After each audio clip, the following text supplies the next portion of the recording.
जाता है इसको। The figure shows the series LCR circuit connected to a AC source epsilon. As usual, we take a voltage of the source to be V is equal to Vm sin omega t. Okay, हमने voltage यहाँ पे V is equal to Vm sin omega t. If the Q is a charge on a capacitor and I is a current at a time t, so we have the Kirchhoff's rule. और अगर Q charge होगा capacitor का और I current circuit में से flow हो रहा है, तो आपका जो टोटल वोल्टेज है ये तीनों में डिवाइड होगा। तो कैसे डिवाइड होगा? तो रेजिस्टेंस के लिए वोल्टेज का इक्वेशन क्या होता है? देखो तीन वोल्टेजेस बनेंगे, एक रेजिस्टेंस का वोल्टेज होगा जिसको क्या लिखा जाता है V R is equal to I into R, ये रेजिस्टेंस के लिए वोल्टेज का इक्वेशन। फिर इंडक्टर के लिए वोल्टेज का इक्वेशन होता है V L is equal to L D I by D T, ये वोल्टेज अक्रॉस इंडक्टर। और कैपेसिटर के लिए इक्वेशन होता है Q by C, voltage across capacitor. तो ये और टोटल वोल्टेज कितना होगा? तो ये तीन वोल्टेज किसकी वजह से मिलेंगे हमें? सोर्स की वजह से। तो total voltage V is equal to V R plus V L plus V सी।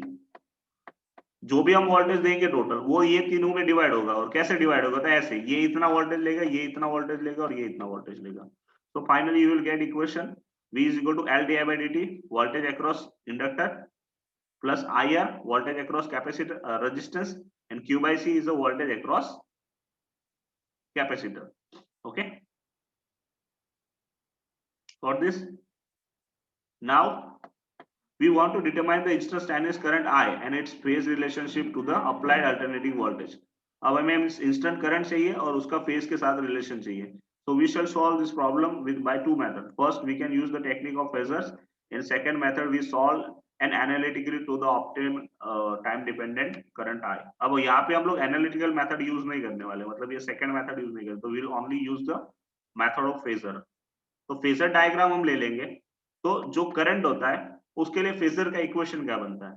तो I is equal to Im sin omega t plus phi.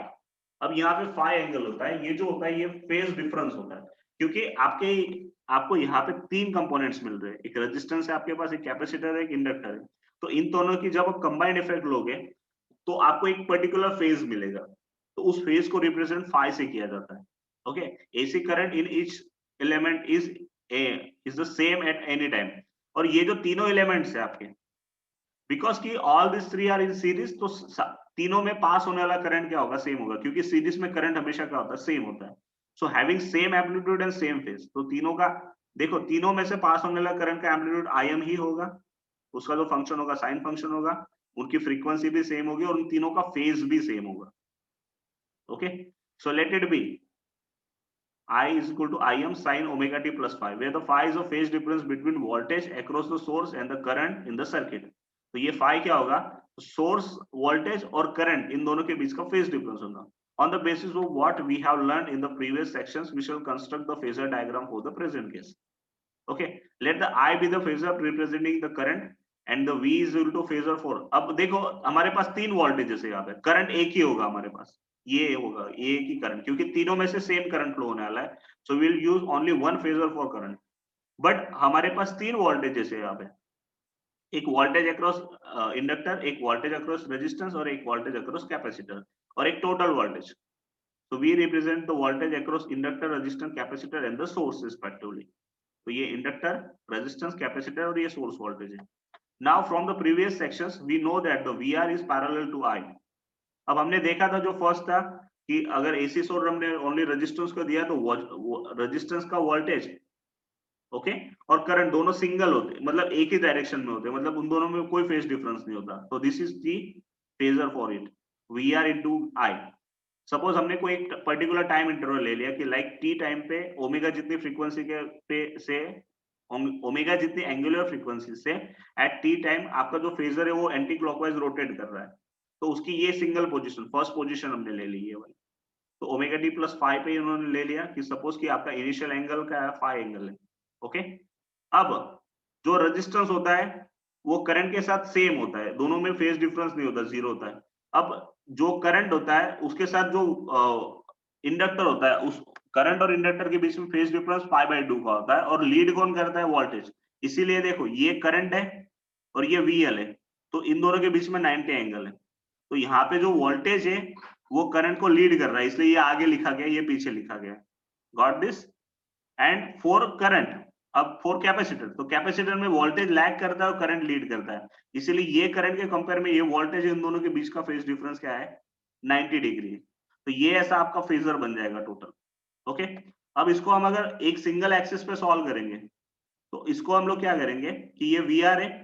अब इन तीनों का रिजल्टेंट वेक्टर लेना है, हमें क्या करना है, इन तीनों का रिजल्टेंट वेक्टर लेना है, क्योंकि हमारे पास तीन वोल्टेजेस है, वीएल, वीसी एंड वीआर, और टोटल वोल्टेज वी है। तो इन तीनों का रिजल्टेंट क्या होगा, यहां से कहीं से जाएगा आपका रिजल्टेंट। एक मेथड होती है रिजल्टेंट की, जिसको मैं यहाँ पे ज्यादा एक्सप्लेन नहीं कर पाऊंगा, बट ये आपका रिजल्टेंट फेजर होता है जो इन तीनों के बीच में कैसे निकलता है। Okay, it is depends on your angle and all this things, और उसका एंगल कितना है, ओमेगा टी है।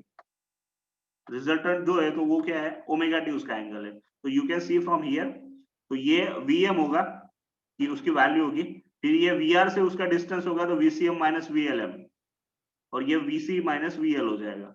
ओके, तो अगर हम लेंथ ऑफ दिस फेजर्स और amplitude of VR, VL and VCR, तो वीआरएम क्या है, तो फेजर ऑफ आर, तो आई एम इंटू आर आएगा। ओके, वीसीएम क्या है, आई एम इंटू एक्ससी, और वीएलएम क्या होगा, आई एम इंटू एक्सएल। अब देखो, हमने ये तीनों इक्वेशंस को करंट के ओम के इक्वेशन के बराबर लिखा है। Okay, V is equal to I R equation के साथ उसको रिप्रेजेंट किया है।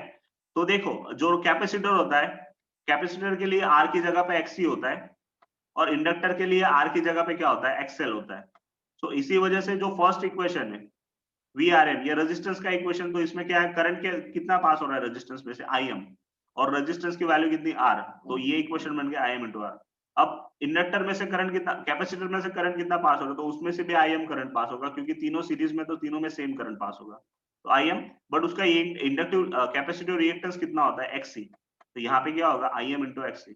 और इसके लिए इंडक्टर के लिए VLM is equal to IM into, ये मैक्सिमम है इसीलिए M लिखा गया, maximum current, maximum voltage across capacitor, maximum voltage across resistance, और maximum voltage across inductor, IM into XL आ जाएगा। ओके, अब टोटल वोल्टेज क्या होगा, तो तीनों वोल्टेजेस के सम के बराबर होगा, तो V इज इक्वल टू क्या होगा, VR plus VM plus VC। Okay, so finally the phasor relation whose vertical components gives above the relation, तो ये इन तीनों का फेजर रिलेशन क्या होगा, तो V is equal to VL plus VR plus VC. This will be the phasor representation of all these three things. Okay.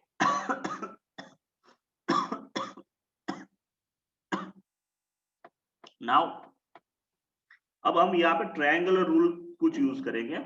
The relation represented in since the VL and VC are always along the same line in the opposite direction. तो यहाँ पे आप देख सकते हो कि VL और VC एक दूसरे को एक ही लाइन पे होते हैं, बट इक्वली और मतलब इक्वली नहीं होते वो लोग, बट ऑपोजिट डायरेक्शन में होते हैं। We can't say they are equal. Okay, क्योंकि वो इक्वल होंगे ऐसा जरूरी नहीं है, अनइक्वल भी हो सकते हैं। Okay, so that we can combine the angles, combine into the single phasor VC plus VL, okay, which has magnitude mod of VCM minus mod of VLM। तो इन दोनों को हम कंबाइन कर सकते हैं एक सिंगल फेजर में। कैसे, तो देखो, ये VL है आपका, ये VC है। ओके, तो VC माइनस VL को अगर हम इस डायरेक्शन में लेके आएंगे तो आपको माइनस लेना पड़ेगा आगे।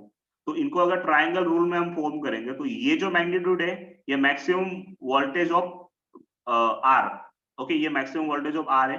अब इसको आपने ऑपोजिट डायरेक्शन में लेके आए, तो इन दोनों में दोनों सेम नहीं है, तो सपोज आप VL को इस साइड लेके आओगे तो माइनस VL बन जाएगा वो। लेकिन फेजर में माइनस नहीं लिखा जाता, उनके मैग्नीट्यूड्स में माइनस लिखा जाता है, इसीलिए देखो इसको पैरेलल एग्जैक्टली ये ड्रॉ किया है जो VCM माइनस VLM है। ओके, अगर मैं ऐसे ड्रॉ करूं इसको, देखो ऐसे कुछ है कि यहाँ से ऐसे जा रहा है, ये यहाँ से ऐसे जा रहा है। अब ये VC की वैल्यू ज्यादा है आपकी, और VL की वैल्यू इतनी होगी शायद उसके। ओके, अब ये VL इतना ही था, अब हम उसको ऑपोजिट में लेके आए तो ये कम हो जाएगा, कुछ उसमें से कुछ पोर्शन कम हो जाएगा, और रिजल्टेंट वेक्टर आपका यहाँ पे आएगा, ये टोटल V। तो ये आपका हो गया VR,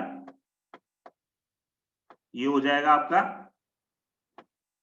VR VL plus VC। But actually जब हम लिखते हैं फेजर तो प्लस लिखते हैं उन दोनों में, बट जब उनका मैग्नीट्यूड लिखेंगे तो इसका जो मैग्नीट्यूड, ये पूरा मैग्नीट्यूड, वो कितना होगा आपका वी आर एम, इसका मैग्नीट्यूड होगा वी आर एम।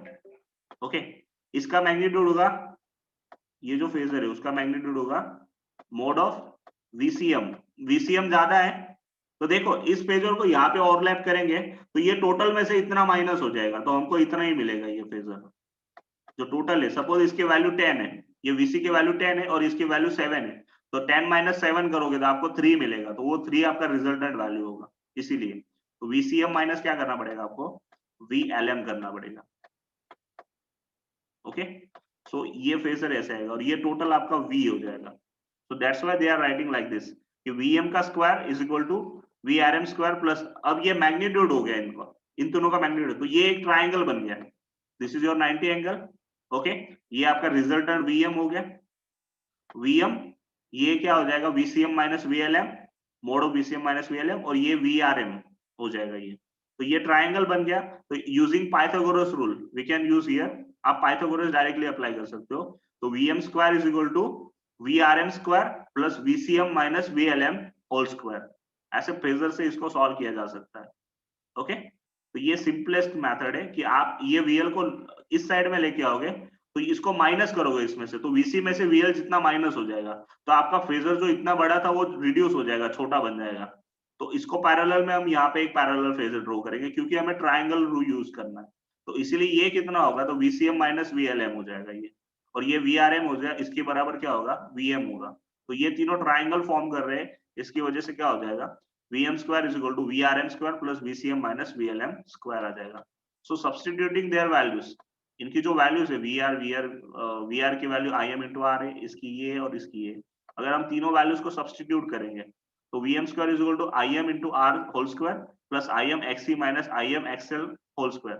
तो Im square इन सब में से कॉमन निकलेगा, इसमें भी Im square है, इसमें भी Im square है, इसमें Im square है, तीनों में से Im square कॉमन, तो यहाँ पे R square plus xc minus xl whole square। अब देखो इसमें ये टर्म्स को आप इंटरचेंज कर सकते हो क्योंकि स्क्वायर है, ब्रैकेट का स्क्वायर है। अगर आप XL minus XC whole square लिखोगे तो भी उससे कोई फर्क पड़ने वाला नहीं है क्योंकि माइनस आ गया और माइनस का स्क्वायर प्लस हो जाता है।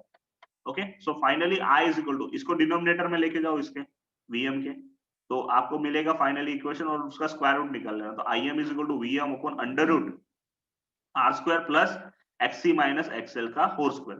तो ये जो डिनोमिनेटर वाला टर्म होता है जब आप तीनों को एक साथ ले रहे हो, तो ये जो डिनोमिनेटर टर्म होता है by analogy to resistance in the circuit, ये भी रेजिस्टेंस होता है, मतलब कि अब सिंगल रेजिस्टेंस नहीं, अब ये तीनों के कारण रेजिस्टेंस, कैपेसिटर और इंडक्टर तीनों कंबाइंडली एक सर्किट में वर्क कर रहे हैं सीरीज में, तो उनका जो टोटल इंपीडेंस रेजिस्टेंस होता है वो total resistance provided to the circuit, उसको इंपीडेंस कहा जाता है। यहाँ पे क्या कहा जाता है, impedance. We introduce impedance Z as in AC circuit, so I M is equal to V M by Z, और जेड बराबर क्या होगा, under root R square plus XL in bracket xl minus xc whole square. So this is nothing but the impedance of the circuit. Got it? यहाँ तक समझ में आया? What is impedance of the circuit? तीनों की combined effect, अब हर एक कुछ ना कुछ रेजिस्टेंस तो देगा सर्किट को, तो तीनों का जो कंबाइंड रेजिस्टेंस होता है,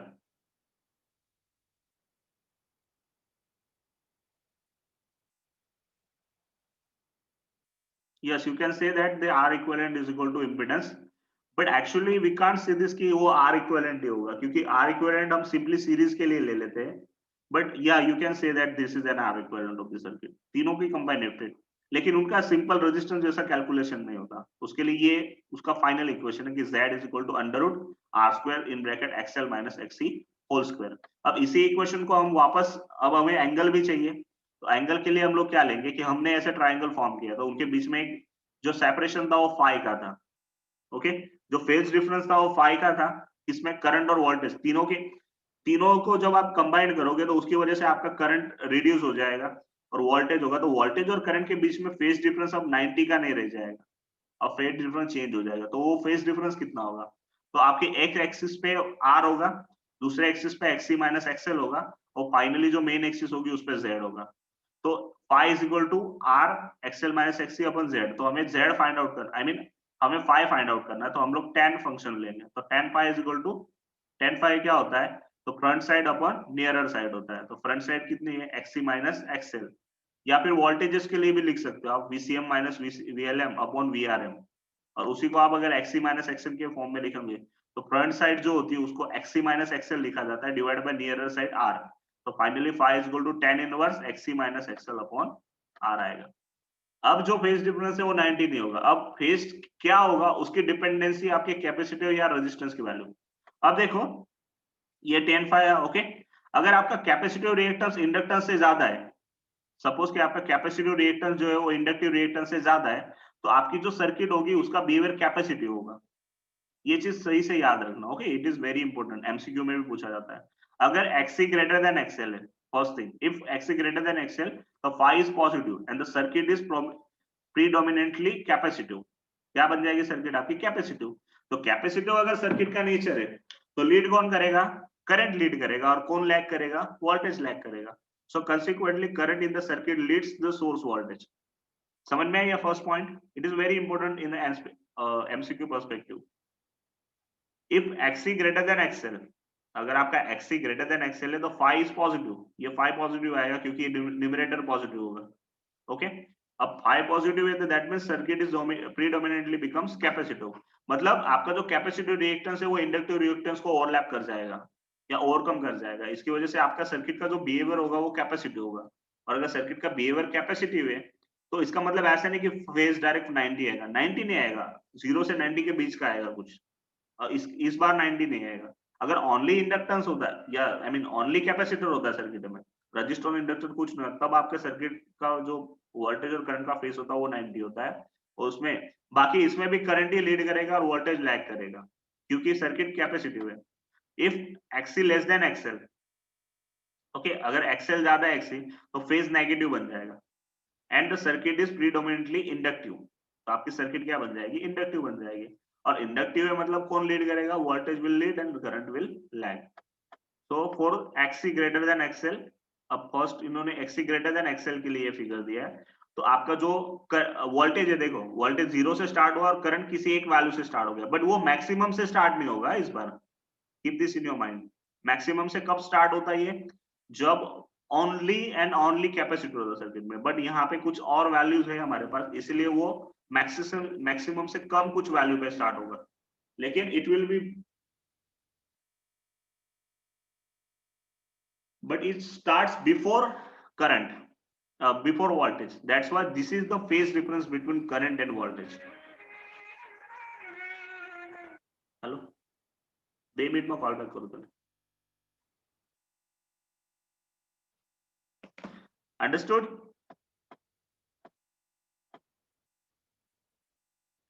Hello, understood or shall I move, shall I go in deep? समझ में आया ना विक्रम, ये क्या चीज है और कैसे है?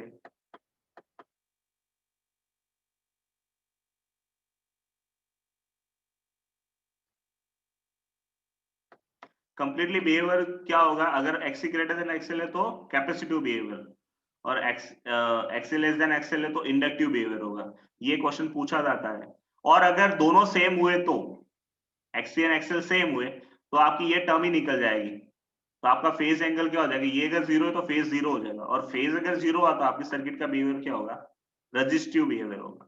क्या होगा, resistive. So thus we have obtained the amplitude and phase of the current for an LCR circuit using the technique of phasors.